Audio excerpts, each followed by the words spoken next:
Hi guys, and welcome to today's episode of the vlog series. Today we're going to talk to you about interview preparation for your jobs in the NHS. Okay, so the first point to note is that your NHS interview will traditionally be around 20 to 30 minutes, so they're not the longest interviews that you'll ever do, and they usually come in 3 parts. So the first part will be an introduction to yourself and your background, your biographical history. So it'll be a talk through your CV, that kind of thing. Now, the bits that they're going to want to hear most about are the role that you're doing at the moment, so most recently. So you might not want to go right the way back if you've had a long medical career. They'll want to know about all of the procedures and processes that you do in your current hospital, and your role and responsibilities and that kind of thing. Really what they're looking for here is to decipher the similarities between the role you're doing now and the role you might be doing in the NHS, and then any gaps that they need to bring you up to speed on with training.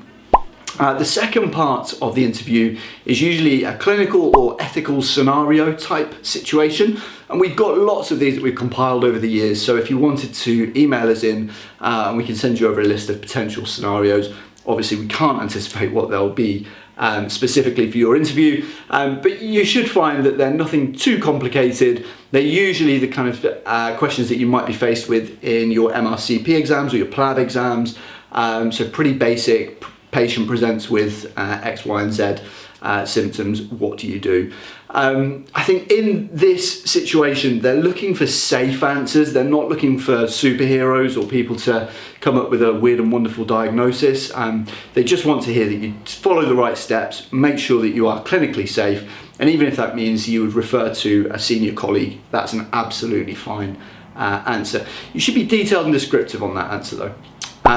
The final part is usually something to do with the future or your motivations. So it may be, why are you looking to work in this particular trust, or why are you looking to relocate to the NHS?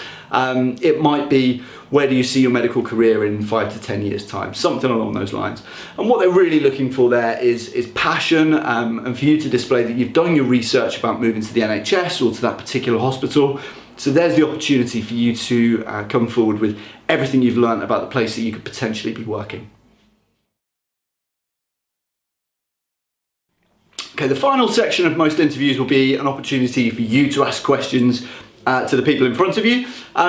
Appropriate types of questions usually are around the job itself, the rota, the trust, the department, the setup, the people that you'd be working with. So anything you might want to know around that will be good to ask at that stage. I would avoid asking questions about the details that clinicians that you're talking to may not know the answer to, so things like salary scales and all those points of contact. You will want to know the answers to those, of course, but that usually comes afterwards from a HR representative. If you ask a doctor, they're unlikely to know those things because they're dealt with separately by the organisational people like HR.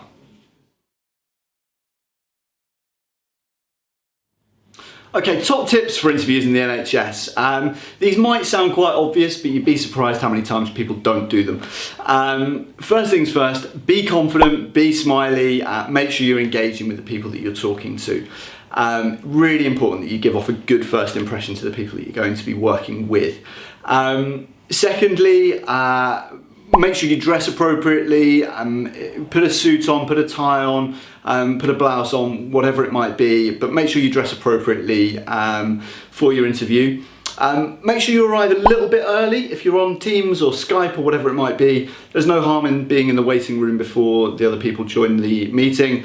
It just shows that you're there on time, you're prompt, you're punctual. There's nothing worse than someone being late. Do your preparation, make sure you've done your homework and your research, and that goes not just into the job that you're going to be doing, but the trust that you'd be employed by, the values of that trust, the department itself. If you can, have a look at the LinkedIn profiles of the clinicians that you're interviewing with. All of those things will go a long way to making sure you put yourself in a good position for your interview.